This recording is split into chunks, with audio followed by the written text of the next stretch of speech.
The following program was produced by an independent community producer. The opinions expressed do not necessarily reflect those of the ECAT staff or board of directors. Good morning, good afternoon, good evening, good night. It's the Ron Van Dam Show. Hold on tight, things can get a bit weird, if you like that sort of thing. Hey, welcome to the program. It's a pleasure. Hey, there you are. Hey, are you there? There you are. Welcome to the program. There's a lot of cameras all coming from the same direction. It's so nice to be with you. I do this once a week. I come into the studio once a week to do the radio show that I do actually in a studio for I have syndicated radio stations and all that internet crap and the streaming things going on, and it's fantastic. And thanks. This is our, been doing this here in this studio once a week for about almost a decade now, maybe actually more. Oh my God, that's a long time. And I've been doing radio for 35 years now, between 30 and 35, depending on how you look at it. And man, I'm feeling old as I'm telling you this. That's a long time to do anything. Wow, that's ridiculous. And episodes here on the radio end of it, since I also joined the podcast world as well. We're at 2,800 episodes. They're all online. They're all downloadable. You can binge listen to this show until you die, I guess, period, and not even listen to a repeat. It's amazing. Anyway, enough about you. It's good to be with you. I've been watching the Karen Read trial. By the time you watch this, the trial could be over, and they may have had a conviction, or she may have been acquitted. I don't know. But as I sit here today, by the way, recording this show on June 11th, 2025, I should say, because sometimes the repeats can be like 5 years old when I had more hair. But this is June 11th, 2025. And the defense is about to wrap up their case, and then it'll go to the jury probably by the end of the week. But you probably, by the time you're listening to this or watching this, it's probably all done. Fascinating. I was in tune to this probably as much as I was to the OJ trial. I was on the air on a Boston area radio station doing the morning show from 7 to 10 a.m. every weekday morning. And it was during the OJ trial. That's how old I am. 16 years old. I am 16 years old now. And I had attorneys on the show. Attorney David Casella joined us. He was a prominent attorney, still is. And some other attorneys. And we would every day go through the OJ trial, which was an incredible murder mystery. And, hey, OJ eventually went to jail, but not for that. So figure that out. So Karen Read, she doesn't know if she did it or not, backing her car into Officer John O'Keefe. She doesn't know if she did it or not. We don't know if she did it or not. Therefore, she didn't definitely do it. She recently, they are striking from the jurors' conviction sheet there. What do they call that? The conviction sheet. No longer, originally it was that Karen Read intentionally backed into John O'Keefe, but that's been stricken. That's not the case anymore. The prosecution said, no, we're not going to go for that anymore. So even they're admitting that if this happened, it was an accident. She was inebriated. Yes. Should not have been driving the car when she was inebriated, but that's not an accusation in this trial. John O'Keefe was inebriated. We have videos of that. We have testimony of that. At a point, he could hardly stand up himself. So whether he tripped on something, on the curb, on ice, on the snow, nobody really knows. There's a cracked taillight. Maybe it is, maybe it isn't, maybe it was intentionally cracked. It's a possibility. Can't prove it was, can't prove it wasn't. So it could have been like two people really drunk on a very horrific night, weather-wise and otherwise, both inebriated. That's a 50-50. And I think justice should be for the officer John O'Keefe as well, as both of these people, because we don't know what really happened. The investigation, as you know, was fairly incomplete, fairly biased. I assume a lot of investigations are. It doesn't make the Commonwealth of Massachusetts look very impressive, to be honest with you. I've been watching the trial very intently. I've been talking to attorneys in the area very intently about it on almost a daily basis.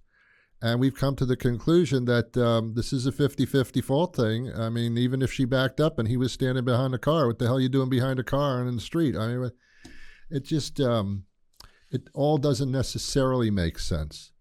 The trial should really never have happened, to be honest with you. But that being said, who knows? Karen Reed certainly didn't do this intentionally in any sense of the word. This can happen basically to anybody. What if you're in your car and you're backing up and there's somebody standing behind it, or a child runs out behind your car when you're just about in the motion of backing up and you don't see the child because the child isn't that high? I mean, that would be a fatally horrible situation. Yeah, it would be manslaughter on your part. This can happen to anybody. And don't tell me you've never had a drink, because I know you, and you have. So I don't know. This should have never really happened. Karen Reed is broke, although eventually she may become a star somewhere. That's what happens to people that are in the news a lot for non-entertainment purposes. They end up being somewhere for entertainment. She'll probably be a newscaster or something. Who knows? I have no idea. But anyway, right now she's out of money. A lot of the work done for her is pro bono. And, she could still, even if she loses, she could still, she appeals. But while she appeals, she's in jail. I don't know. It's a lot. Her life has been ruined for a number of years, and probably for the rest of her life. Yeah, her fault to some extent, perhaps, maybe not at all. Maybe not at all. We can get into it, but I don't have enough time on this show. But I do believe no matter what happened, and I'm not siding with one party or another, I can see both sides. I see both sides now. And if I can understand both sides, then I'm afraid that this really shouldn't have happened. It's a horrific accident, a horrific situation, and chain of events. And I believe that's really where it's at. Anyway, so much for me. I'm not on the jury. The judge through this whole thing has been really, I mean, as far as everything I've seen, she's been leaning toward the prosecution and coddling them through the whole thing, giving the defense team a really hard time on every turn. And the prosecution, easy peasy, whatever you want, go do it. I don't know. I don't know why that is. I don't know if it's proper. It's certainly a case for an appeal. But this judge, obviously, I mean, I don't think anybody would argue. She's just seems to be one-sided. But I'm not a judge. I don't know how difficult it is. She's trying to follow the law. It's a tightrope job sometimes on these high-profile cases for a judge to be totally fair on both ends. I remember Judge Ito from the OJ trial. I was fairly impressed with him. There is a difference. Okay, let's move on and stop talking about this so much. Cut it out. You know what I noticed? Changing subjects, forget that. What I noticed recently as I came into this building today, and I'm very cognizant of this kind of stuff, I was about to come into the door to the building where the studio is, and there are other businesses in this particular complex here. And there was a gentleman behind me and a woman behind me, but they were not with the same company. They didn't know each other. They were just coming toward me when I was at the door. and I was throwing something out in the garbage can, and the woman said, "No, go on." And I said, "No, you go on." And then she went in, and then there was a guy standing behind her, and I said, "Oh, you go in as well." It says, "No, you go in." Look, that's politeness on steroids. And why are there two people coming in the door when I'm coming in the door as well? That's too many people. And I went to the supermarket yesterday. Granted, it was like 1 o'clock in the afternoon. Never go to the supermarket 1 o'clock in the afternoon. That's what everybody does, apparently. And there were a lot of people in there with shopping carts, and they were putting their carts in the middle of the aisle and then going to the shelf and walking slow like they had plenty of years left in their life. And I said to myself even then, well, there's too many people. Where are all these people coming? There's too many people. Sometimes I'll try to drive into Boston. I usually use the phrase, I'm going to drive into Boston. Now I use the phrase, I'm going to try to drive into Boston, because it's not that easy anymore. I don't go to Boston a lot on purpose. I used to go to theater and clubs and things like that. I still do. I try. But I'll sometimes I'll say, no, it's right after rush hour. Things start at 7 o'clock. I'm not going to sit in rush hour traffic at 5 o'clock to get in. So, no, I'm not going. I'm just not going. So Boston, there's a lot of reasons I won't go to your town or your city, because it's just a pain in the ass to get to it, and I'm not that far away. You know why? There's too many cars. No, there's not too many cars. There's too many people in the cars, driving them and moving the cars. I went to an aquarium. I went to the Mystic Aquarium, the Mystical Aquarium there in Mystic, Connecticut. And very nice aquarium. But I was sitting there and I was walking around a little bit, looking at the tanks and all the wonderful sea life they have there. Fascinating, good time, nice facility. But there were too many people. I wanted to look at the fish swimming by in the tank, and I had to muscle my way I had to knock down a few children in order to get to the front of the line to see the fish tank. And the kids are all right; they didn't get hurt too much. But I mean, wait, my way to front. Why should there's too many people? There's just too many people. I can't even look at fish. It's just too many people. Have you noticed that as well? Have you noticed it as well? Right? Yeah, right? Too many people. Everywhere I go, there's too many people. Where did they come from? Did somebody does somebody have babies all of a sudden? Let's all have babies all at once? What happened here? I understand, but they're not all babies. They're grown people. I don't get it. They're all over the place too. Sometimes I'll go somewhere where there isn't a person, and by the time I get there, there's people. It's not that I don't like people.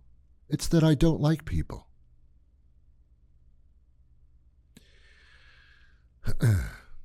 Anyway. I got a letter from Bank of America just this morning.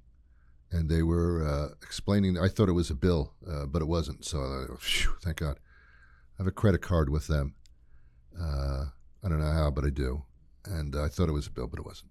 So I opened it up, and it was a 6-page thing saying what the Bank of America credit card company, what their rules and regulations are, their new policies, and I should understand them and read them. And I did. And one of the things it sent me in that letter was the following information, that the Bank of America, if they choose to do, as a regular course of business, can share my personal information with other businesses. Do I look shocked? I know it happens all the time, but I never see it declared like that. Ron, all the personal stuff you told us? Yes. We're telling everybody. If they ask, we'll sell the information to them. Oh, my God. Now, I don't know if they're selling it or letting it loose. I'd prefer you don't do any of that stuff. They will dispense my social security number to people and businesses that ask for it. I have no problem with that. Of course I have a problem with that. Why am I telling people the last 4 digits of my social security number when the banks will give them the whole thing? Bank of America credit card will also, anybody who gives a call or an inquiry about my assets, they will tell them. My assets. My income. Hey, how much does Van Dam make? Oh, we'll tell you. I mean, where do you get off doing that? Why isn't the information that I give to a credit card company, why is that not personal? I mean, what? Oh, we'll give it to anybody that asks. It's cool. Or we'll sell it to them, whatever, you know. So that's what you're agreeing to here by using our card. Oh, just want you to know, Ron. So I'm a little perturbed about that. We all spend a lot of time trying to secure our personal information so that no one steals it, so to speak. And yet there are businesses that actually sell that. It's a marketplace of personal information. I understand that. I just don't get it. So that pissed me off. All right, the last thing I wanted to talk about today was, look, I don't know how old I look to you. I'm somewhere between the ages of 12 and 70, somewhere in there. Somewhere in that mix. Could be the lower part, could be the higher part, may even not be accurate to begin with. But anyway, I was alive at a time when I could understand what was going on. Now, I don't. I don't use memes. I don't even know what they are. I've never used a hashtag in my life. I've seen what they look like. They do the number sign, like the tic-tac-toe board, and then they have a word after it. I don't know what the hell that is. I don't understand that. I never used it. I don't know what it is. I have a number of Facebook accounts. When you add them up, they're in the 10,000 range of friends. I don't know any of these people. Ron, how many friends do you have? Technically, already signed up. About 10,000. Wow. Who are they? I don't know. I don't know them. I don't even know their names. They're listed. I have no idea who they are, where they live. I have no idea. But they're my friends. What are you kidding me? What are you kidding me? You've bastardized that word beyond bastardization. None of these people would I drive them to the airport, help paint their living room so that I can get a slice of pizza when I'm finished, nor would I help them move. They're not my friends. But they are, but they're not. But they are, but they're not. I have 10,000 not friends. I'm surprised if I have one, to be honest with you. And that's in real life. I don't understand the Facebook, the Snapchat, which I thought was Snatch Chat for a while, and I thought, okay. I don't Instapot, Instagram. I don't know the difference between them. I think one is a cooking utensil and another is not. I don't even know. I don't even know what they are. I have a social media manager. She takes care of everything for me because I will raise my hand. I don't know what the hell I'm doing as far as that's concerned. I don't. I'm on LinkedIn, but I feel like I'm actually linked out. I have a lot of businesses that are trying to contact me. I wonder why. To sell me stuff, obviously. It's just another market. No, Ron, it's to make connections. No, it's to sell you stuff. No, it's to sell you stuff. Twitter, X, whatever you call that thing. I'm on it. I don't know why. I don't engage in it. I don't look at it. I think everything on it is rather stupid and pointless. But I'm on it because I'm stupid and pointless, I guess. This is what my social media manager tells me to do. so I will fall into line because I don't understand it. I had a business when I was younger. I started business when I was quite young, and I used the Yellow Pages. And in those days, there was a thing called a phone book. Kids, you can tune out now because you're not going to understand what I'm saying. There's a thing called the Yellow Pages, and it was a telephone book, and it was free, and they would send it to your house once a year, and there were various versions of it. There'll be a local telephone book and a bigger one that had more things in it. And there were the white pages and the yellow pages. No, it wasn't a racial thing. It was just to denote the two types of pages. The white pages had residents, and the yellow pages had commercial businesses. And if you wanted to engage in any kind of business, plumber, electrician, what do you call those people? Restaurants, whatever the case may be, you would go to the Yellow Pages and you would see their address and their phone number, and you would call them immediately, and they would answer the phone. They go, "Hello, remember those days when you would call a phone number and someone would pick up the phone and go, 'Hello, remember that?'"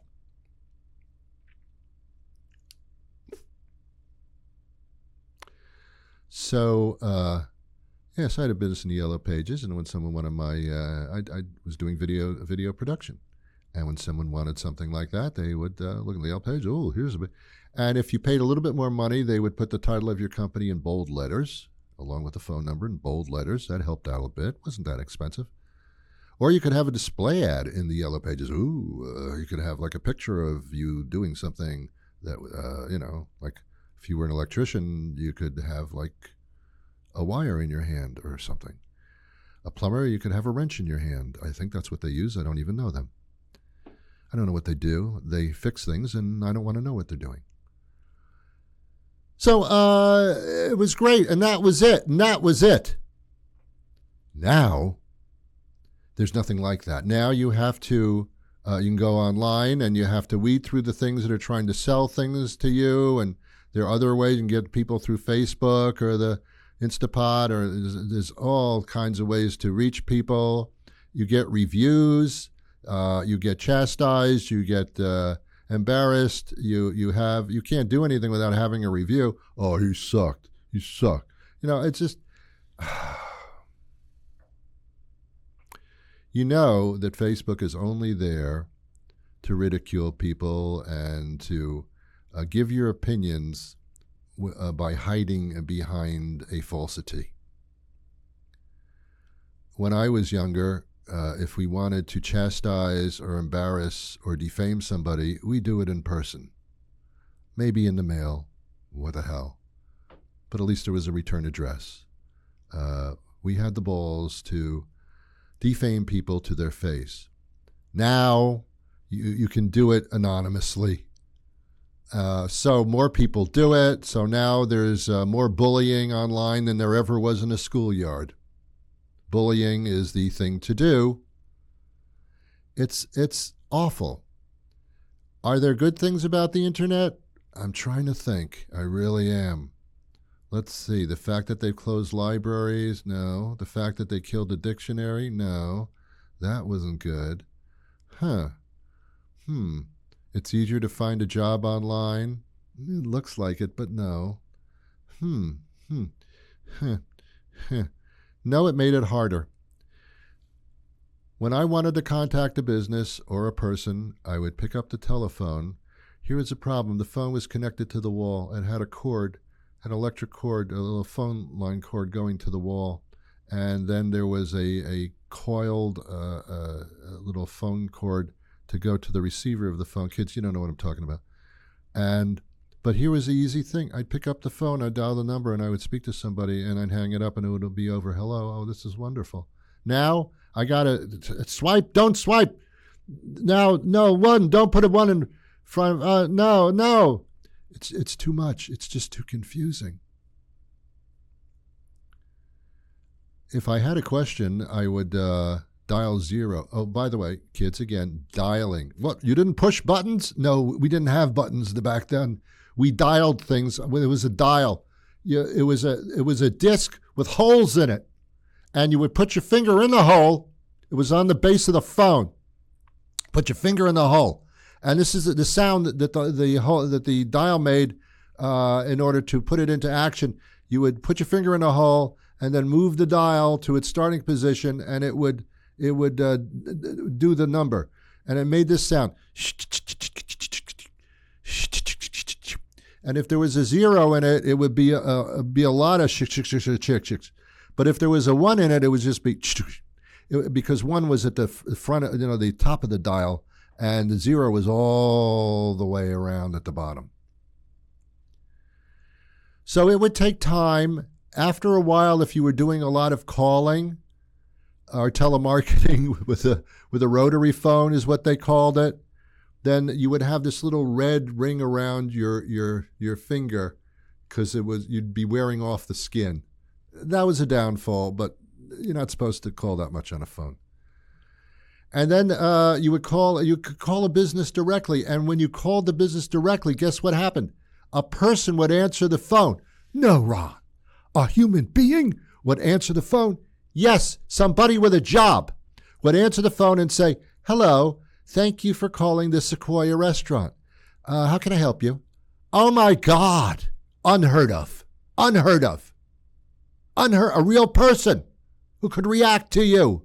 You'd ask them a question and they would answer it. Instead of saying, go to our website for the frequently asked questions that we frequently don't answer for you. Have you ever gone to the frequently asked questions on a website? It's never your question. I want to speak to a person.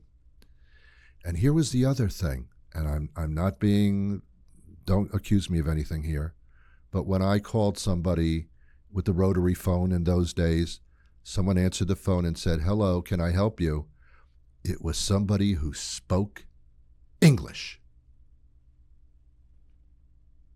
Seriously? Yes. Someone who spoke English.